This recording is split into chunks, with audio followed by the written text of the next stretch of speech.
Most men reach 30 carrying invisible damage, not trauma in the dramatic sense, but psychological debt, unexamined beliefs, inherited scripts, silent expectations they never consciously agreed to, yet spent their 20s trying to satisfy. The world does not warn you about this. It rewards compliance early and punishes awareness late. That is why the most dangerous transformation a man can undergo before 30 is not physical, financial, or social. It is psychological. A ruthless restructuring of how he sees himself, other people, and the game he is actually playing. The first shift is understanding that motivation is unreliable, but identity is ruthless. Most men try to change their lives by waiting to feel ready. They wait for confidence, for clarity, for certainty. Psychology tells a harsher truth. Motivation is an emotional byproduct, not a driver. It fluctuates with sleep, approval, and novelty. Identity, however, is stable and merciless. You do not rise to the level of your goals. You fall to the level of the identity you tolerate. Until a man stops asking, "How do I stay motivated?" and starts asking, "Who do I refuse to be?" he will remain trapped in cycles of enthusiasm and collapse. Ruthlessness begins when you decide that certain versions of yourself are no longer allowed to exist, regardless of how you feel that day. The second shift is abandoning the need to be understood. This one destroys most men quietly. They over-explain, they justify, they narrate their intentions as if clarity will buy them respect. Psychology shows the opposite. The more a man seeks to be understood, the more he positions himself as dependent on external validation. Power does not come from being seen correctly. It comes from acting correctly, without witnesses. Mature men are often misunderstood in the short term and vindicated in the long term. If you need approval to move, you will always move last. Ruthlessness here means accepting temporary misinterpretation as the price of long-term authority. The third shift is realizing that comfort is not neutral. Comfort is addictive, and addiction is rarely loud. It whispers, it negotiates, it tells you that tomorrow is a better day to act. Psychologically, comfort signals safety to the nervous system, but prolonged safety without challenge produces fragility, not strength. Men who structure their lives around avoiding discomfort slowly lose their capacity to tolerate stress, rejection, and uncertainty. Before 30, a man must learn to treat discomfort as data, not danger. Anxiety does not always mean stop. Often it means growth is nearby. Ruthlessness is training yourself to move toward the things that sharpen you, not away from them. The fourth shift is detaching self-worth from outcomes. This is deeply counterintuitive. Men are told their value comes from winning, achieving, and succeeding. But psychologically, tying self-worth to outcomes creates performance anxiety, risk aversion, and emotional volatility.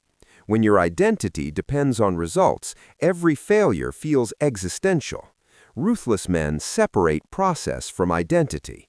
They judge themselves by effort, discipline, and consistency, not applause.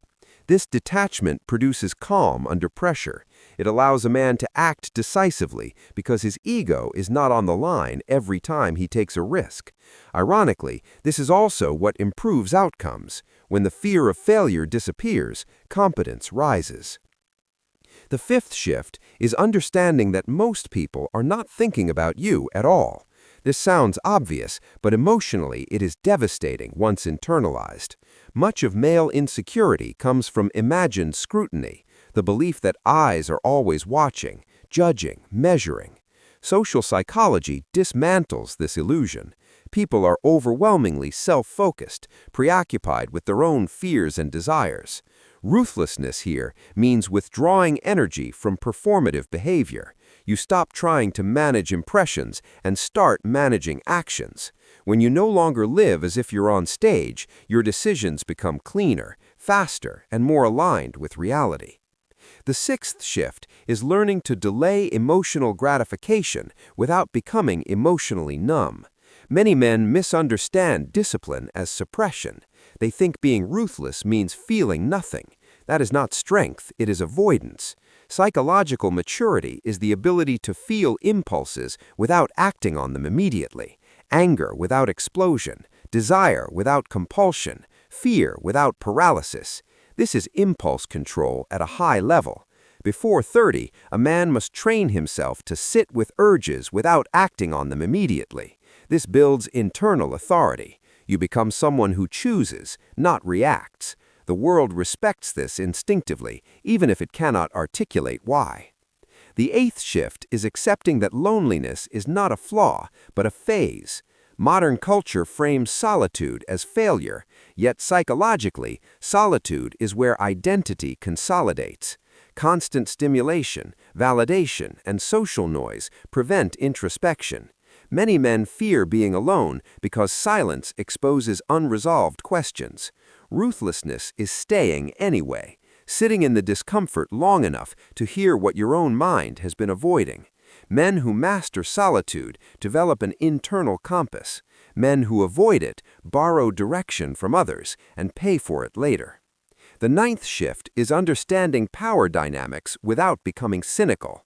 Every environment has hierarchies. Ignoring them does not make you moral, it makes you naive. But obsessing over them makes you paranoid. Psychological ruthlessness is the middle path. You observe dynamics calmly. You notice incentives, leverage, and unspoken rules without resentment. This allows you to move strategically rather than emotionally. You stop taking things personally that were never personal to begin with. Most conflicts are not about you. They are about status, fear, or resources. Seeing this clearly frees enormous mental energy. The 10th shift is redefining success away from comparison. Comparison is psychologically corrosive because it externalizes evaluation. There will always be someone ahead, richer, stronger, more admired. A man who uses others as his measuring stick will never experience stability. Ruthlessness is choosing internal metrics. Am I sharper than last year, more disciplined than last month, more honest than yesterday? This form of self-competition builds quiet confidence. It does not need validation because it is grounded in evidence only you can see. The 11th shift is accepting responsibility without resentment. This is perhaps hardest. Responsibility means accepting that your life is largely the result of your decisions, even when circumstances were unfair. This does not deny injustice, it refuses victimhood. Psychologically, responsibility restores agency. The moment you accept that you are the primary author of your future, your behavior changes. Complaining decreases. Action increases. Ruthlessness here is choosing agency over comfort again and again, even when no one rewards you immediately. The 11th shift is learning to disengage. Not every battle deserves your energy. Not every argument needs your voice. Not every opportunity aligns with your trajectory. Men burn out trying to prove themselves everywhere. Psychological maturity is selective engagement. You conserve force. You invest where returns compound. Ruthlessness is walking away without drama, explanation, or revenge. Silence is not weakness when it is chosen. The final shift is internalizing that time is non-negotiable. Youth creates the illusion of abundance. Psychology shows that perceived time horizon shapes behavior. When time feels infinite, urgency disappears. Before 30, a man must consciously compress his timeline, not into panic, but into focus. Every year spent drifting hardens into habit. Ruthlessness is treating your 20s not as a rehearsal, but as a foundation. You don't get a second one. These mindset shifts are not glamorous. They will not make you popular overnight. They will, however, make you dangerous in the quiet sense of the word. Calm under pressure, clear in chaos, unmoved by noise.